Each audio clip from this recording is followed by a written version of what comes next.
Boom. Hi, guys, and welcome to Keep Hope Alive podcast. We have a great show for you today. We have Mr. Andy Wells with us. He's an author, a church leader, and he focuses on spiritual growth and personal growth. He's going to be talking about his book with us too, and what it was like to get to where he is. So, welcome, Andy. I'm glad to have you here today. It's great to be here. Oh, well, before we get started, Andy, I have a question for you really quick, Sure. okay? Okay. How many weddings have you been to in the last 15 years? I think I've been to five. Five of them. Good, good, Yep. good, good. So usually when you go into like the ceremony, the guests are coming in and they have to sign. What is that thing they have to sign? Is that a register? Guest register? Yeah, definitely. So instead of having that register or book, Hmm. I kind of blanked out. Oh, lifeonrecord.com is our sponsor here, and Okay. they have a vintage rotary phone that they put there. So when the guests come in, they can leave a message. Congratulations on your wedding. And then maybe somebody else says, it's about time you put a ring on that finger. And it's just like, wow, I think the voices just that's a keepsake, Yeah. hearing everybody that is coming through the door and celebrating you guys. So, I mean, it's perfect. So, what they do is they also have right next to the phone a QR code. So, your guests can take out their mobile phones, scan it. They can leave a message from their phones as well, either before or after the wedding. So, once they get all these recordings in, they're going to burn it either on a 12-inch vinyl record or they have a keepsake little speaker. I call it the boom box, and you have that. So if you're celebrating 1 year already, you can go back, listen to all the voices, eat that top layer of cake. Hopefully, it's still good, but you get to laugh and have fun and enjoy that. So their plans only start at $99. You get that phone number for 1 year, which is really cool. To find out more information about them, please visit www.lifeonrecord.com. Thank you. I love talking about Life on Record. It's such a Yeah. cool thing. I just need to get that phone in here because this is not going to help. It's like in my hand phone. Hello. So, well, Andy, who is Andy Wells? Well, I've come to realize that when a lot of people hit 50, their perspective on life changes. And I was fast approaching that age when my perspective on life, when it became apparent to me that I had a few things to share with the world that I thought were things that I would keep secret and things that I wouldn't really advertise. And then when I learned that my story might help other people go through what I went through, and maybe they didn't have to either have the same amount of pain or have the same amount of struggle before they got to a place where they could be happy. I thought Mhm. maybe I could share my journey a little bit and also some of the things I've learned professionally. So that's what I did. I have I have a life story. It's contained in the book that I wrote and in the speaking that I do. Although I don't limit my book is certainly not a memoir, and it's certainly not the focus of my speaking, but it does certainly inform it.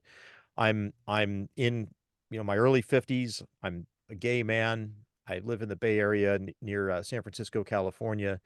And as I look back on my life, I wouldn't trade one single thing because with all of the stuff I've been through, I very much enjoy my life today, and I wouldn't want to change one thing about it. So here I am. I'm leading a life that um, I'm jealous of myself for, and I've Oh, that's good it's though. That's it's not for wonderful. everybody. Yeah, my life isn't for everybody, but it is for me, and I'm happy to be here and share a little bit about the things that have gotten me where I am.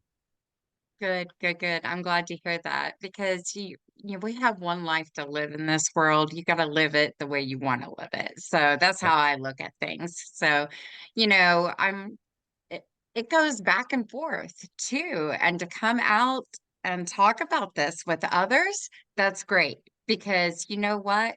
The world is changing, we're changing, we're evolving into different things. So, definitely, I'm glad you're here to talk about this. So, back when you were younger, what was your life like, Andy? Like, how did you get from there to here? I mean, was there certain things, how was school and did you go to Yeah. college and all that? So I when I was in high school and junior high, I was a mess. And I wasn't, I mean, I'll just tell this story that I like to tell. My parents went to parent teacher night, and they sat in front of my four teachers. We had teams of teachers that would teach us in each grade. I think I was in eighth grade at the time. And my mom asked my English teacher, or these teachers, uh, if you have any suggestions with what to do with this guy, please let us know. Oh, and okay. and and one of the teachers looked back and said, I was going to ask you the same thing, is I have a kid that's just like Andrew, and or Andy, Yeah. and so I was not what some of my friends call, I was not comfortable in my own skin. I wasn't comfortable with who I was. I didn't know who I was. So that led to extreme insecurity, and typically, or as often happens, extreme insecurity leads to a giant inflated ego, but also with that um, extreme insecurity comes low self-esteem, and so you've got giant ego, low self-esteem. It just it's hard to live that life, but I lived that life until my mid-20s, actually my mid-30s, when I started even addressing it. But that's how I was growing up. I did go to college. My dad had this idea that um, if I didn't go to college, the only job I would get would be a garbage collector. Um, that Your was the dad sounds story. like my mom. I mean, my mom is like, yeah, you weren't good in school, Nadine. And like all you could be is just like a male post office worker. And I was like, Yeah. no, I'm going to be a wedding planner. You know, there's nothing wrong with being a garbage collector. That's something I had to learn later in life. It's Right. like, hey, Yeah. this is something that is not, we don't need to measure success on our chosen careers. Yeah. But that's something I had to unlearn, and it's certainly something that I think if you pushed my dad on it today, he would certainly hold a different opinion today. But that was back in the late 70s and the early 80s, and that's just Yeah. how we all were developing our thought processes. But mid 20s, I'll let you go to the next question, but that's how I was growing up. And but in the meantime, because I was so one of the things that drove my hobbies, and I have every hobby there that I could get, was a a curiosity and desire to explore things, but also the desire to be cool. So to be cool, Yeah. I wanted to dive headfirst into everything I got into. So I played the trumpet. I became the drum major of the marching band. I In Boy Scouts, I didn't make Eagle Scout, but I did spend 8 summers working at Scout Camp, and I became the director of programs for that camp eventually. I became a ham radio operator at the age of 12. I in amateur radio learned Morse code. I became a private pilot in my 30s. I became a firefighter in my 20s. I it was like I've done these things that many people would. Yeah. It helped that I was gay because I didn't have to support a family. So I had all that extra time to and money to pursue all these things, but I really did explore the world. And so that's one of those things that maybe if I wasn't so ego driven and insecure, maybe I wouldn't have been so hard on myself that I needed to develop some of these hobbies to kind of affirm myself. But at the same Yeah. time, I mean, I ended up going to the World Windsurfing Championships in 1999. I Okay. never so it's like, how can I complain? There were some negative impacts that all of that insanity that was going on, that the hamster wheel that was always continuously running in my mind. Um, but there was a good side, and I just shared all the good side with you. It's just a lot of fun. Okay, so you're telling me there's a bad side. But Yeah, I mean, you had to overcome a lot of challenges. I mean, yeah, at a I young did. age and growing up, and hopefully you weren't bullied too much. I was bullied a bit, but I also poked the bear a few, which is Yeah. basically, as I look back on it, at one of my high school reunions, one of the guys who would pick on me every once in a while came up and apologized. And I was like, I I I egged you on a bit too, right? I mean, it wasn't just that.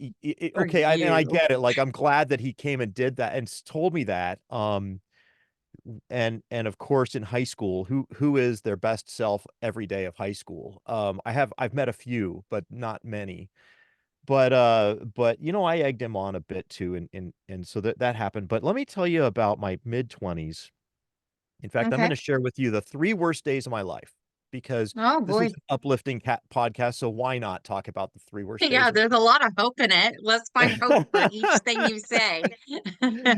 So one of the things was that I did not have a good handle on my sexuality when I was growing up.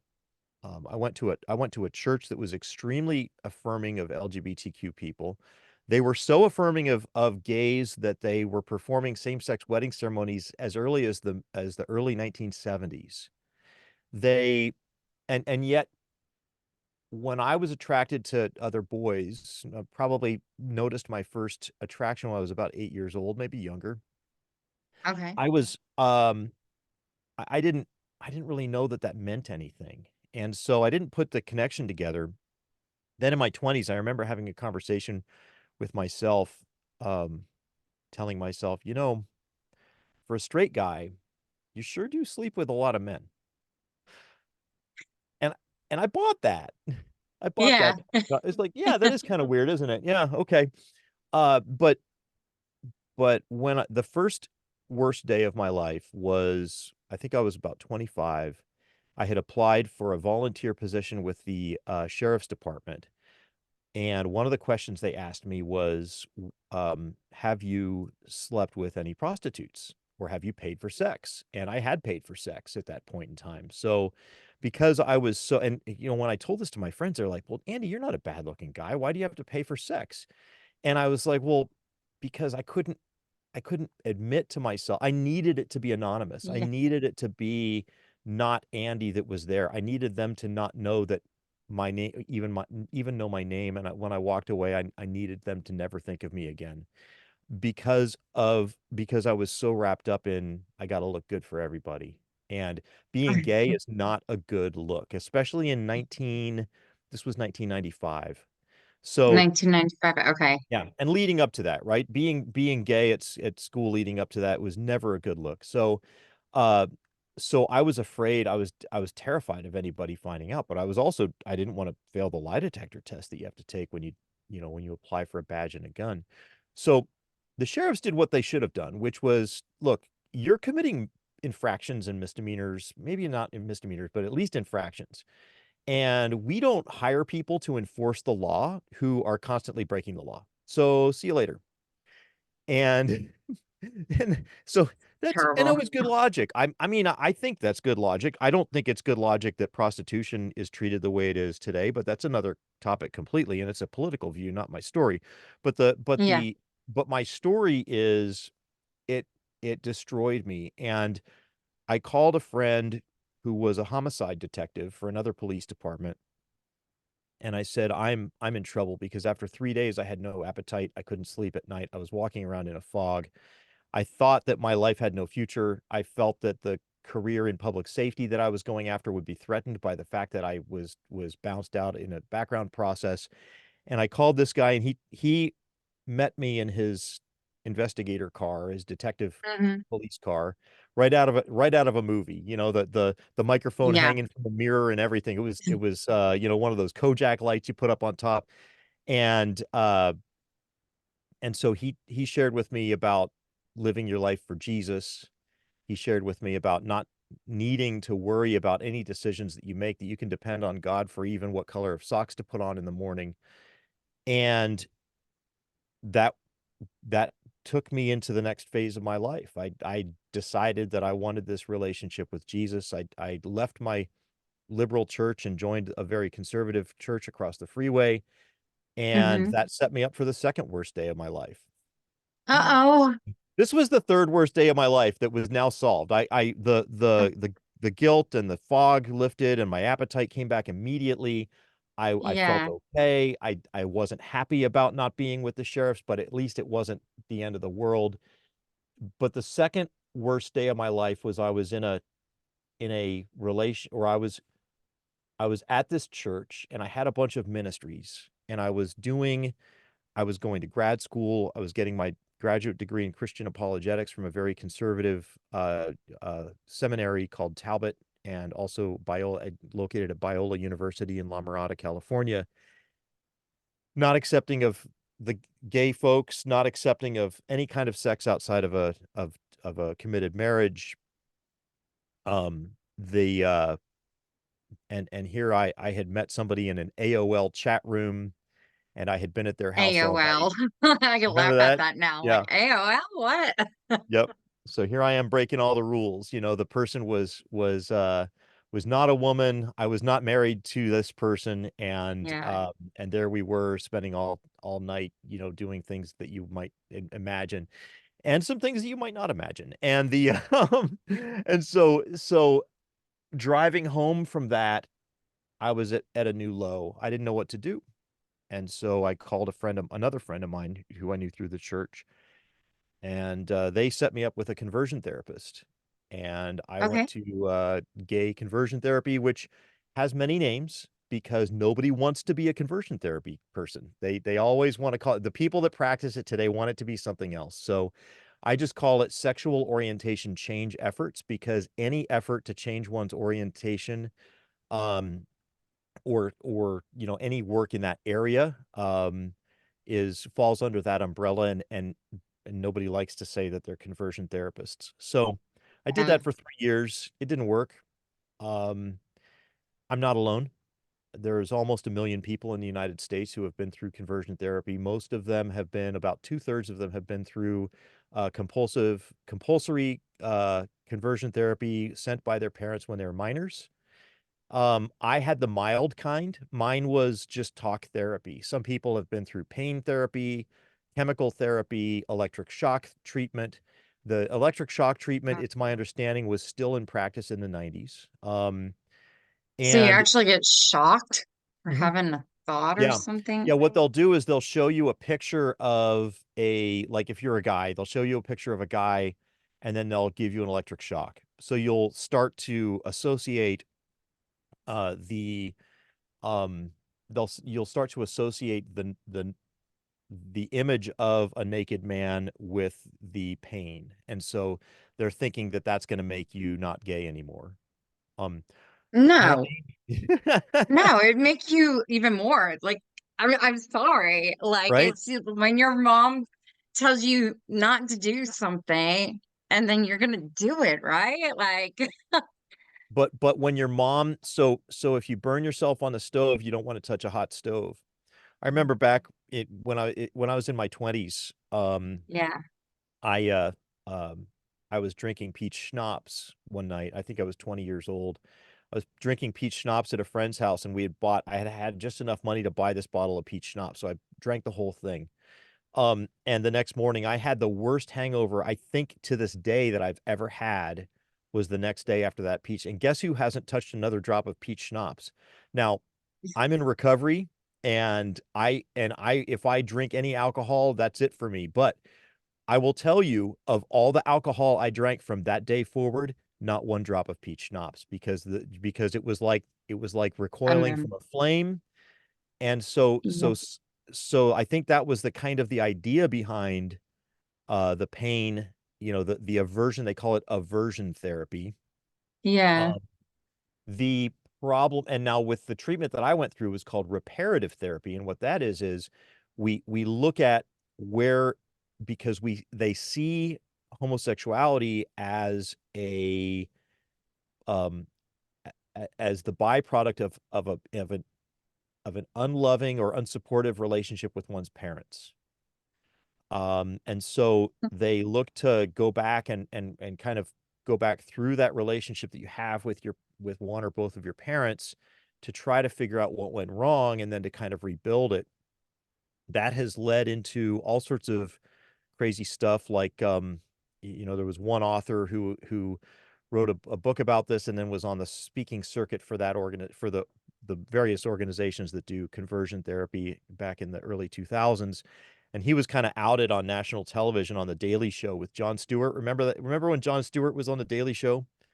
I think so, but I didn't watch So that all the time. So, yeah, I did. Yeah, I yeah, never really watched it when he was there, but at any rate, they this this guy was demonstrating his techniques, and one of his techniques was to take a tennis racket and to beat a pillow, like, and yelling, "Mom, I'm mad at you, Mom," and it was ridiculous. They had, yeah. I'm like, yeah, but they're guessing because they're desperate.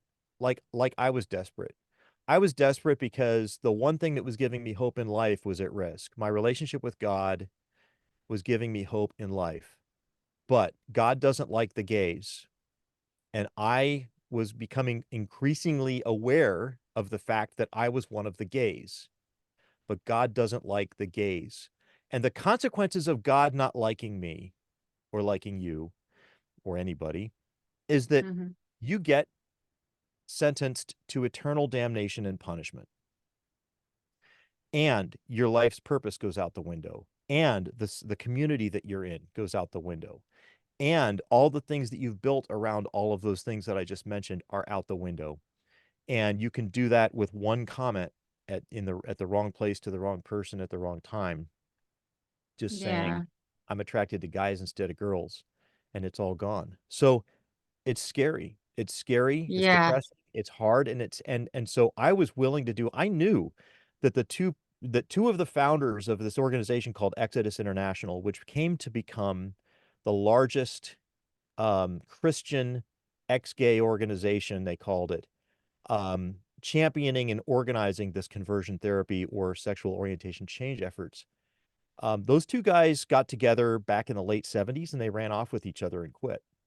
Um, and I knew about that. So I thought, well, that doesn't work. But yeah.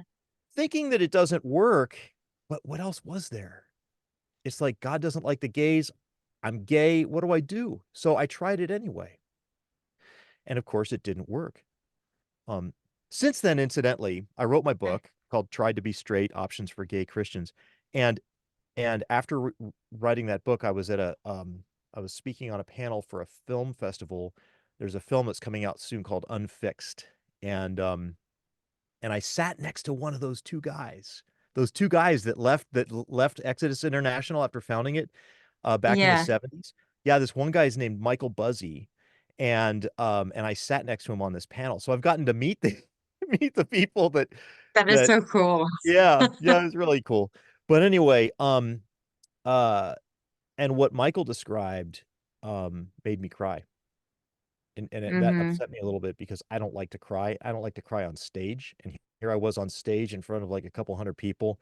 And I'm listening to Michael's story, talking about one of the people in his group that he was leading had failed to be straight that week and had hooked up with somebody. Or maybe it wasn't even hooking up. Maybe it was just looking at porn, or looking at, if you're a gay Yeah. man and you're in this organization, you can't even walk down the health and fitness section of a magazine rack, without going, oh, look at that.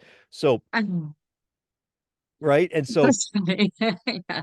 so Michael was describing, one of these, one of these people that was admitting to that, and then his response was genital mutilation. He had poured acid on his genitals as a What? response. The Oh, people who don't want to be gay anymore, like I didn't want to be gay anymore. The one thing I think that folks don't understand is they accuse us of a lack of sincerity. Okay. no. I We don't see. we Yeah, we did not have a lack of sincerity. The problem is one of two things. Number one, we haven't experimented to find the right fix yet, and we've been trying it for 50 years. 50 years. Michael's story happened 50 years ago. So we either Mhm. haven't found the right treatment by accident because they're just guessing. They're just guessing, or nothing's broken. I can't get fixed because I'm not broken. I like that. But that didn't That's get a me. good line. That's a good line. And so here's the key, and this is where it starts getting better. It starts getting better with the absolute worst day of my life. Oh, And okay. Yay, there's more hope. I love it. So, so here's the but absolute worst day of my your journey to get here, my goodness. I mean, Yeah. there's things I hear you say that I'm like, how can the world and people look at this? We're in my eyes all God's Mhm. children. So there shouldn't be judgment. They Well, talk in we the are, Bible. but There shouldn't be we are, but judgment. we the God, the people that would sit opposite from me. And funny thing, the person who led me to Jesus in the front of that cop car, I've been texting with him this morning, which is funny. That was, gosh, years ago, right? Yeah.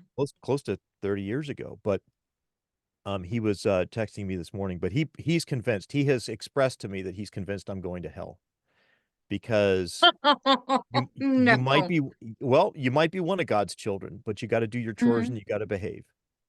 And so he has made it very clear to me that he believes I'm going to hell. Um, I, and he calls my orientation a choice.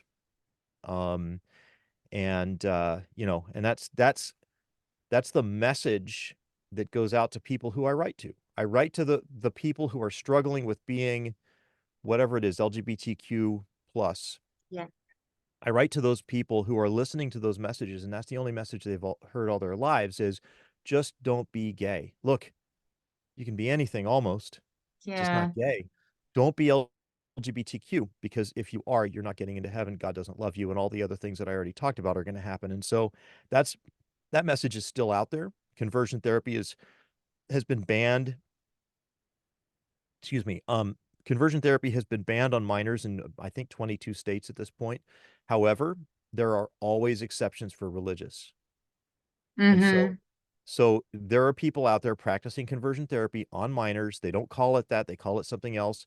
They're pastors, they're priests. They do it, and they have less um psychological training than the quacks that were doing it under their licenses.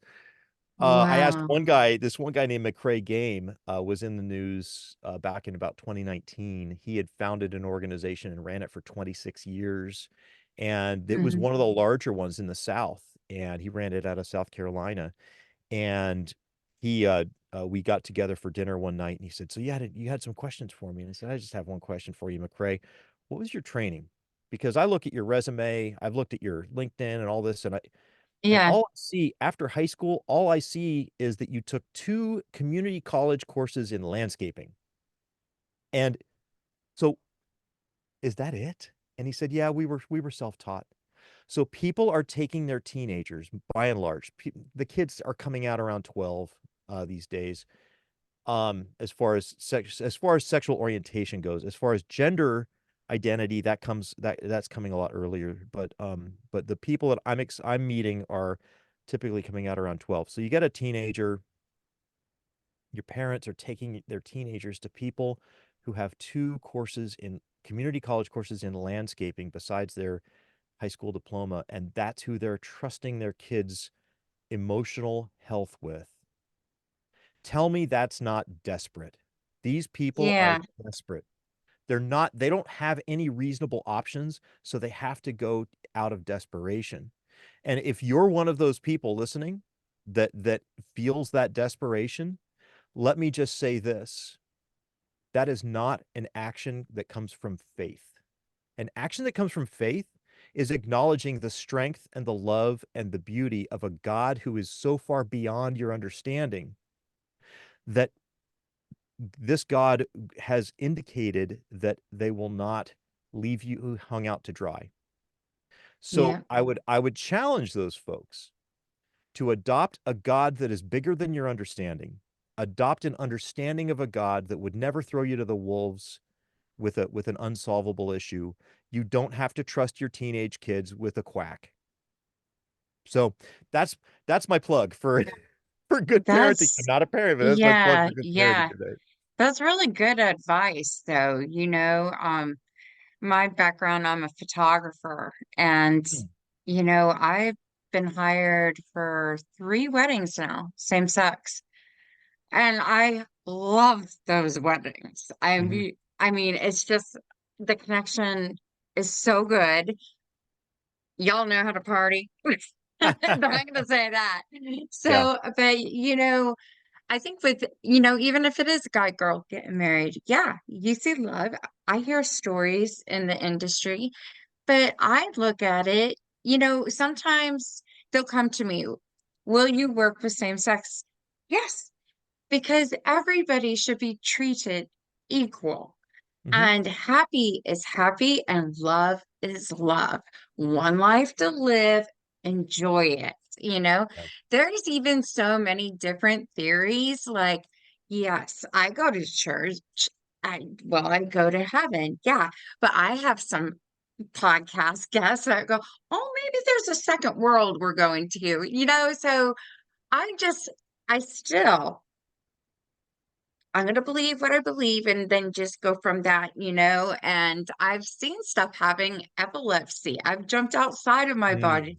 I've been up and down, and back. And it's just kind of like, for me, have this vision of just peace and harmony and finding grace with Yeah. everything, not to sit there and do judgmental and negative stuff in the world. So, And that's a good, as much as I think that's a wonderfully healthy place to be, and it's somewhere where I want to be. I aspire to be there. Um, yes. there are people in our circles who are not capable of getting there because they're holding on to a translation and an interpretation of the Bible that tells and a tradition that teaches them something different.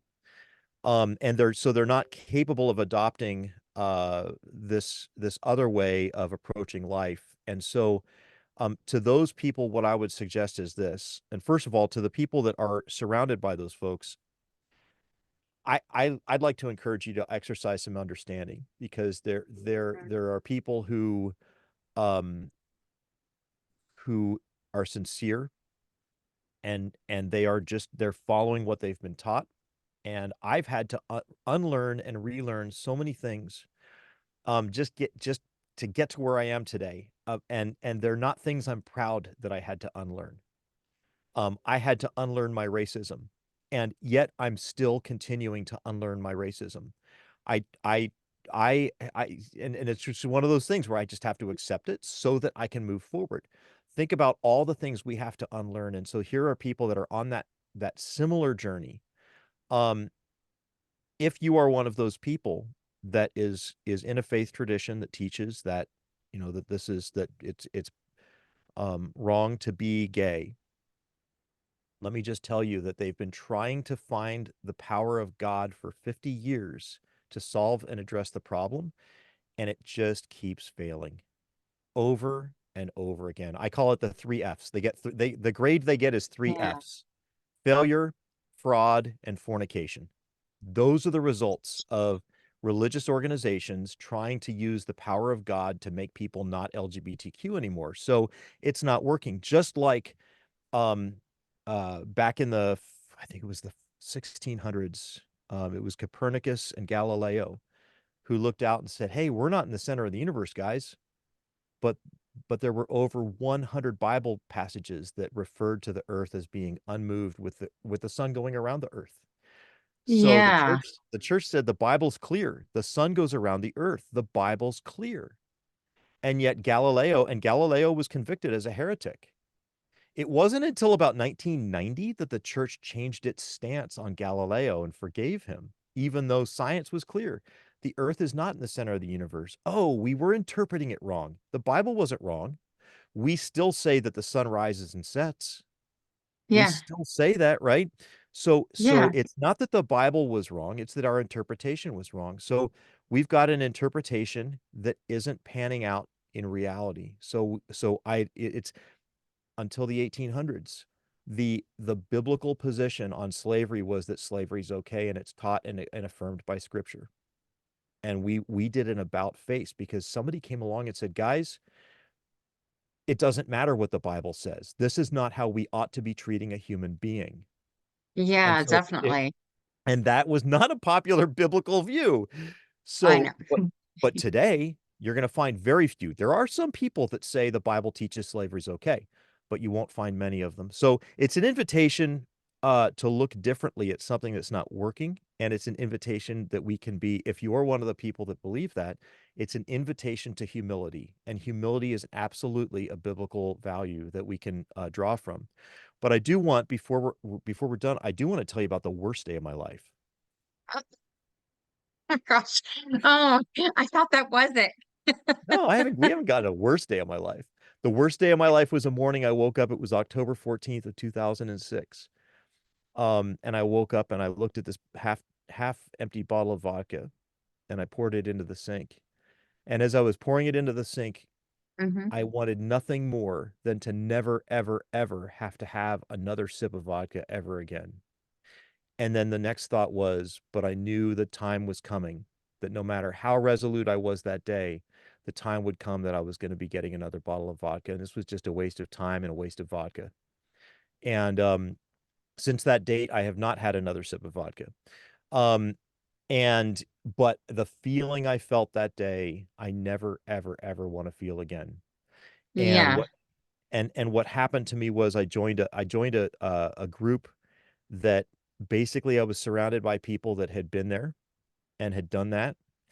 Yep. And they were able to, I walked into a room full of people that seemed like they were happy, and I was naive enough to believe them.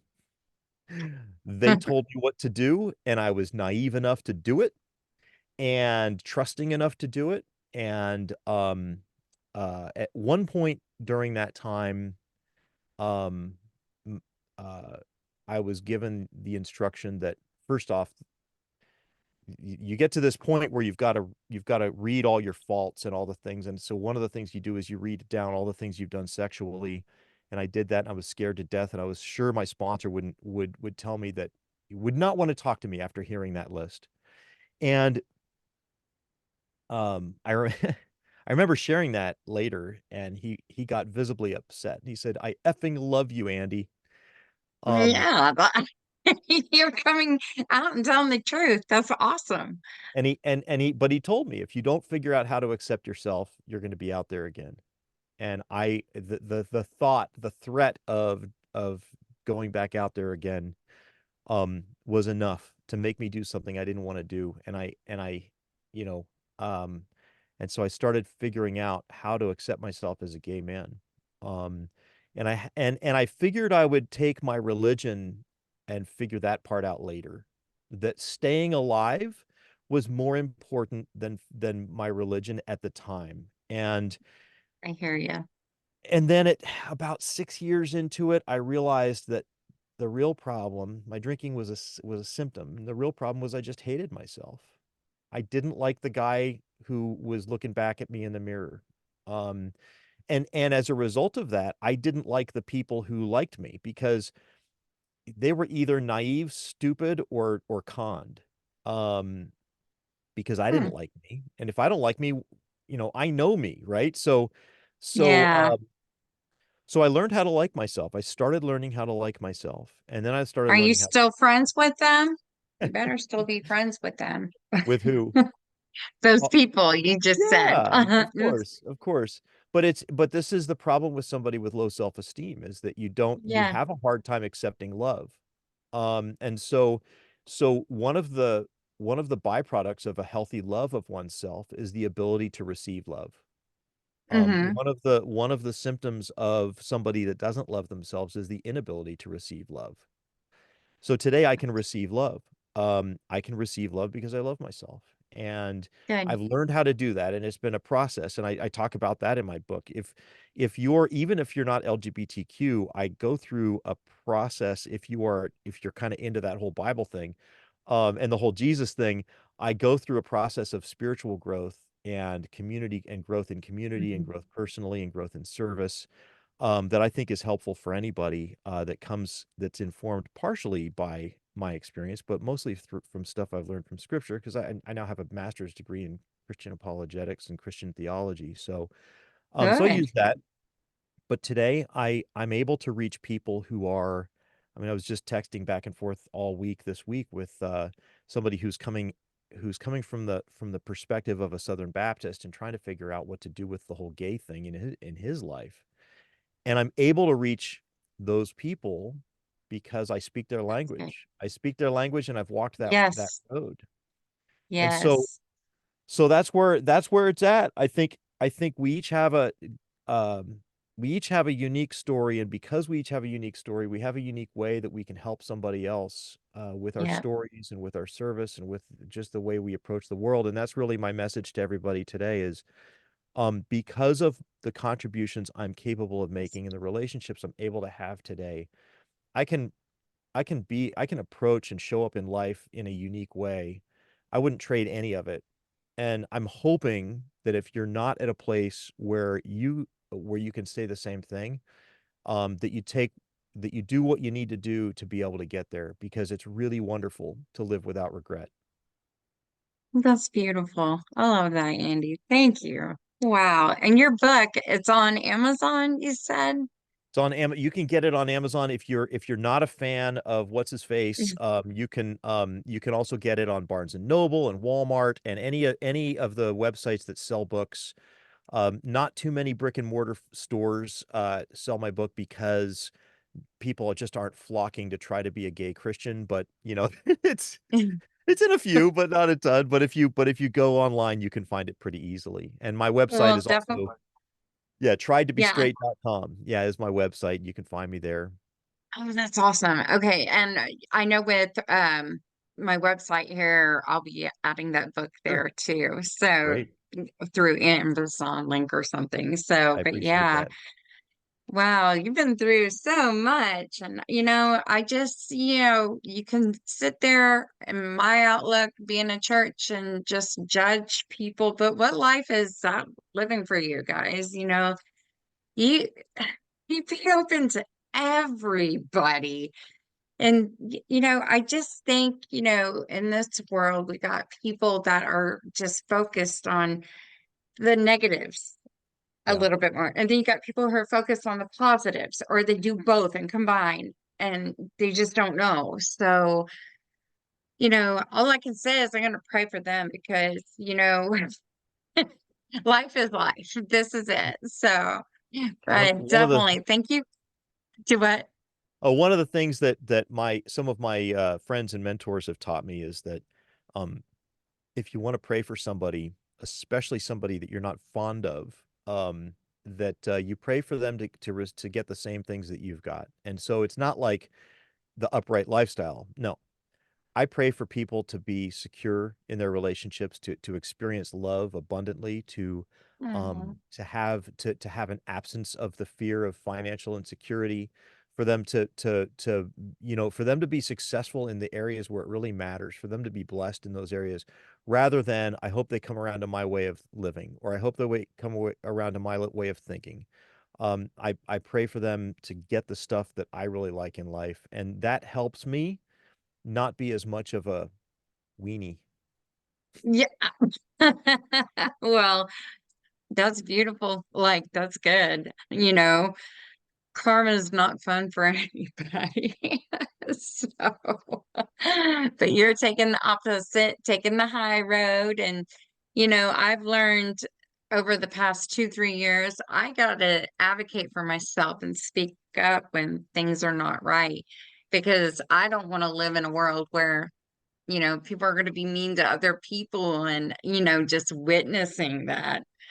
I remember, I'm not going to say too much detail, but it was a job and they were related, but one locked out and sign. And, I was just like, I remember going, well, you're a jerk. It got so, he's like, get out of my office. And I felt so good in that moment. I was like, you know what, Nadine? That was God's work too. Yeah. Yeah. But, Yeah. don't be so cruel and mean to people. It's Yeah. just not fair. Nothing's fair in life, but still, you got to be stronger than that. So, yeah, instead of getting mean and looking for karma, you pray for Yeah. good things to happen. So, I like Yeah. that. Well, I also really want to quickly thank our sponsors who also make this happen. I gotta take a drink of water. I keep saying on my last couple shows, "Oh, my mouth is getting dry." Okay, so as I mentioned, Life on Record is your interactive guest book for weddings and any kind of event out there. You can find them at www.lifeonrecord.com. Next, we have Ogden Ventures LLC, Marquise Ogden. He is a retired pro football player who now does public speaking as a best-selling author and podcast host. And you can find out more information on our website about him as well. And then we have bridalshowsinc.com. If you are in the Dallas Fort Worth area or planning an event out here in Texas, she does trade shows, about 5 of them throughout the year. You go, you meet your vendors, talk to them, see what they showcase, and get some pricing maybe. So check them out. I know the next one is the end of January, and it's the Dallas Bridal Show at the Dallas Market Center. Then we have Miles and Smiles Events.com. Miss Deborah Rose. Her background is she's investigator. I love it. But she's come into the event industry. She's a handwriting analysis and lipstick reader, and she is accurate. You can book her for, birthday parties, corporate, wedding. Yes, wedding. And, lipstick and maybe just like kiss that picture frame and everything and get that reading. It would be so awesome to do that. So check her out. Our next one is Bryce Harney at www.brycemagic.com. He is a magician and a mind mentalist. He has been on TV. He's going throughout United States right now, doing his tours, corporate events and church events. He even throws scripture in there and stuff. Makes it fun for everybody. So check out his wipe website. You see, there's bloopers. Not a wipe, Bryce. I'll make up on it. So, and then we have richmondpunch.net. Richmond graduated from the Juilliards and he is a violinist.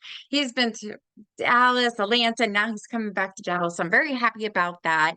He's performed in front of 1 million people before and has some spots on Lifetime shows too. So his music is wonderful. I think he's coming up with an event in Houston that I just posted to the Facebook for Keep Hope Alive. So, and then our next one is TK Hair Salon. Ta-da! If you are in Plano, Texas, or wanting to travel for a good hair salon, come see them at tkhairsalon.com. They do men's, women's hair, children's hair, updos for the ladies going out, and coloring and facial, all that fun stuff. So I wanted to say thank you to all my sponsors. I love them dearly. So that was a lot to say. I tried to make it shorter, but then I make it a little bit longer and whatever. But wherever you guys find your podcast, you will be able to find us. And then if you have any questions for us, I will send those messages to Andy too.